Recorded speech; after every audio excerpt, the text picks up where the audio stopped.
Professor Laffan. Brigid? Thank you. Yeah. I think I'll speak from here, if that's okay. So moving from politicisation, what I want to do is frame what I'm saying in terms of Albert Hirschman's tripitch of exit, voice and loyalty. And I'm going to talk about the challenges of exit to the EU, but also the challenges of loyalty. Because if you think about the EU, core to the European Union and its DNA is that to become a member state, a country opts for voice. A country opts for a seat at the table, for the ability to influence and shape. And this means that in order to bind others, a member state must also submit to be bound themselves. In other words, the pooling of sovereignty, the constraining of sovereignty, the option is for voice. And so when a country like the United Kingdom, as it has, opts for exit over voice, this is a major and profound development for the EU and also for the United Kingdom itself. It is a major historical event. And one has to ask then, what is Brexit a case of? Is it a case of the disintegration of the EU? And if you remember back to the shock of the Brexit referendum, then people like Sandro Gozzi was saying disintegration has started with Brexit. But it wasn't just politicians were concerned. Also in the academic literature, for example, Ben Rosemond, I give you a quote, said that within the EU system, Brexit is likely to unleash disintegrative dynamics, which could well see the EU stagnate into a suboptimal institutional equilibrium. And there were real fears of a domino effect and a real fear at that stage of a fillip to the Eurosceptics that Hanspeter spoke about. In other words, that Brexit was a case of disintegration. So far, and of course it is only slightly more than 1 year on, the evidence is that it is not a case of a systemic disintegration of the EU, that it actually has had a different effect, both at the level of public opinion, but also at the level of elites within the EU. So if it's not a case of disintegration, but there's a long way to go, this story is going to run for quite some time, then is it a case of differentiated integration? And that's how I would interpret it academically, that it is, if you think from the particularly Maastricht Treaty onwards, one of the great challenges of the EU has been to manage diversity. And one of the ways in which the EU has managed diversity is through differentiation. Differentiation has a temporal dimension. Not everyone does everything at the same time. It has a spatial dimension. Not all parts of the EU or the extended EU does everything. In other words, the unicity of the system. And then finally, it has a functional dimension. So in my view, Brexit is a case of differentiated integration. And we will see over the next 5 years just what that differentiation will mean, both for the United Kingdom and for the EU. And what we will see is a sharpening of the distinction between internal differentiation within the EU and external differentiation in terms of those countries around the EU and how they relate to the EU itself.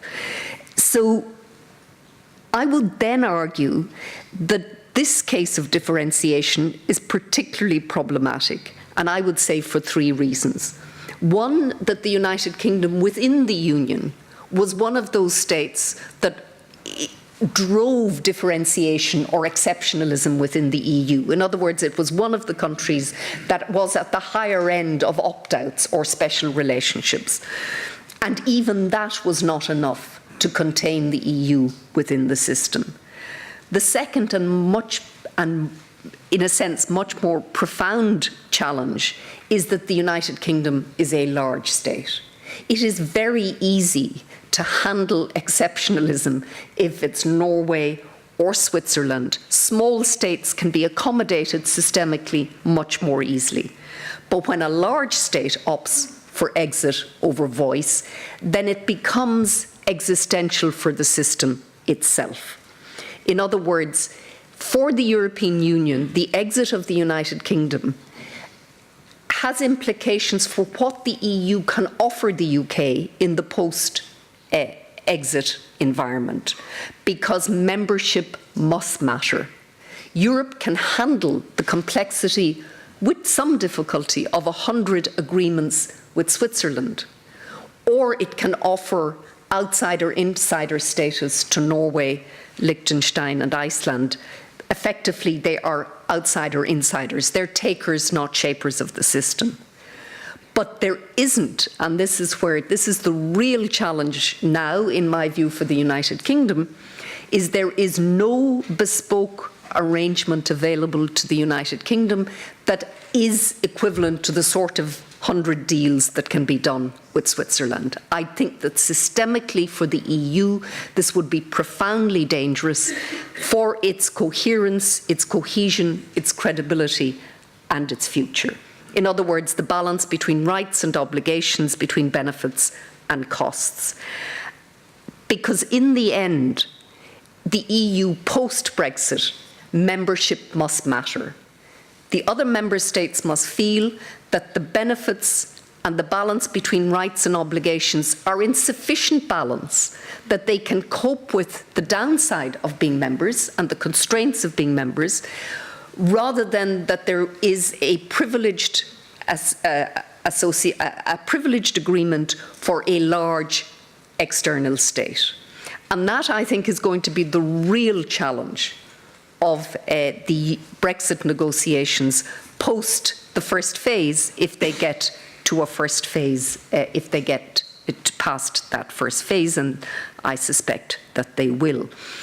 And that's why even now that the British government has still not faced up to, and at the moment is incapable of facing, the trade-off between control of immigration and control of the borders. And again, if you, Prime Minister May's speech, her language was a language of sovereignty. The United Kingdom and the EU will go hand in hand, but she actually said sovereign UK will go hand in hand with the EU. Now, I think all EU member states consider themselves to be sovereign states. But she was distinguishing between the status of the UK as a sovereign nation and those that had opted for voice in the system. And we still don't know what the United Kingdom sees as the landing zone for its post-relationship. The EU has spoken of a close partnership, and there should be. The United Kingdom still speaks of a deep and special relationship. Not EEA, but not Canada. And that's where this battle will be fought out. Eventually, and at some stage, the United Kingdom is going to have to decide on where those trade-offs are. And it's a really tough decision if you have a weakened Prime Minister, a divided cabinet, and a political elite that seems to have taken up the moorings of its society without understanding what it's doing. Because again, one of the most shocking things about the last year is the weakness of public knowledge among senior members of cabinet in the United Kingdom about the basics of the EU. I heard, I don't know if any of you did hear, David Davis on Mar on Sunday, where he casually said, of course we'll go our own way and we'll have a system that will manage regulatory diversity. Well, good luck with that. Now, moving on, I don't want to, but I do, so I'm not going to say much more about exit and voice, but it really is a good way of capturing the tension for the United Kingdom as it gives up voice as one of the collective and opts for exit. And that is something, as I said, that will work its way through. I also, because I'm very conscious of the time, I also want to very quickly say something about loyalty. And that is the problem that the EU faces, which is, in my view, almost more existential for the EU at the moment than Brexit, important and all as that is, and that's the authoritarians within, the authoritarians at the table. If you have, and I have a very, very clear benchmark on this, if anything a government does as a member state of the EU in relation to the rule of law, to constitutional balances, and to the management of domestic politics, if anything is done that would preclude them from being members in the first place, then the EU cannot ignore this. And if it does, these countries lack the loyalty to the constitutional system that is the EU, and the EU must react. And what we've discovered, of course, with both the case of Hungary and of Poland, is that the toolkit that the EU has appears to be really weak.